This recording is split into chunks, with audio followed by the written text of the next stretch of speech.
What if I told you that the fate of your future company has already been decided? What if the reason most startups fail isn't a bad market, fierce competition, or a terrible product, but a hidden mistake made on day one? Imagine a massive skyscraper on the 50th floor. A crack appears in the wall. The engineers blame the wind, the weather, or the tenants, but they are looking in the wrong place. The flaw isn't in the sky, it's buried deep beneath the dirt, in the foundation. Peter Thiel, the legendary billionaire co-founder of PayPal and Palantir, argues that human organizations are exactly like these buildings. If you get the beginning wrong, no amount of money, brilliant marketing, or late night hustling can save you. He calls this Thiel's law. A startup messed up at its foundation cannot be fixed. Welcome back. Today we are breaking down chapter 9 of 021, titled Foundation. Thiel pulls back the curtain on the truth that most tech gurus are too polite to admit. Business is inherently chaotic. Humans are notoriously difficult to align. He wants us to look closely at what he calls founding a matrimony. Choosing a co founder isn't just about hiring a skilled programmer or a charismatic salesperson. Thiel compares it to getting married. One must think carefully while choosing a co founder as if getting married, because conflict between co founders are as brutal as diverse. In a startup, co founder conflict doesn't just cause a split, it completely destroys the company.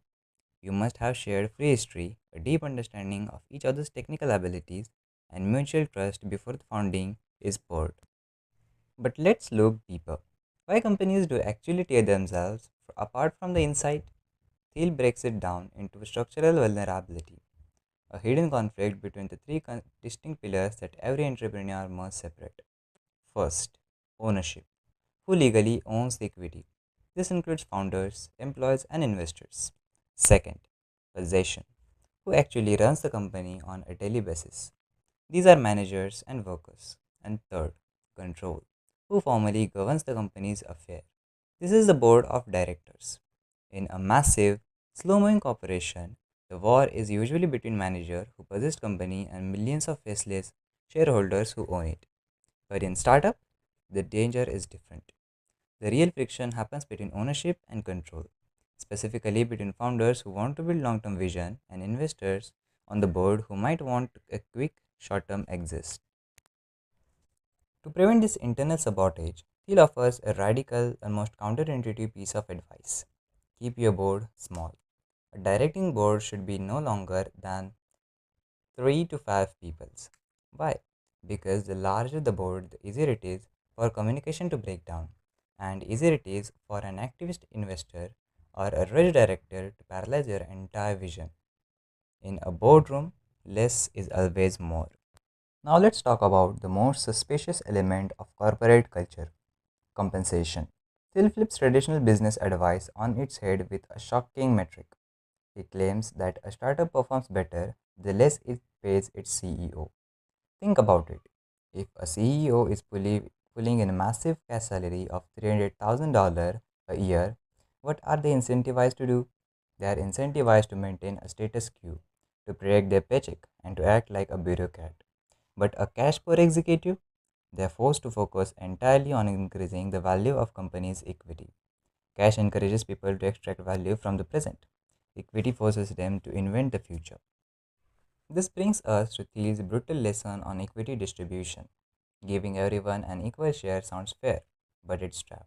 People have different talents and responsibilities. Yet giving unequal share breeds instant resentment. To illustrate this, Thiel shares a fascinating, almost unfair story.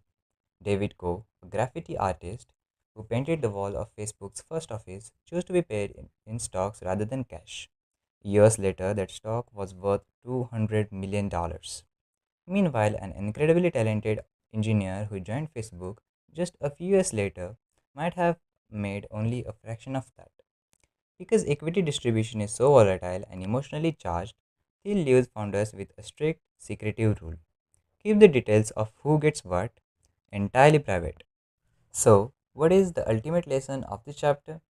It is that the founding moment of a company is a singular, almost magical window in time. It happens only once. It is the brief period where you have the absolute power to set rules, align human incentives, and dictate the trajectory of future. But Thiel leaves us with one final haunting thought. The founding era doesn't have to end just because a company gets registered.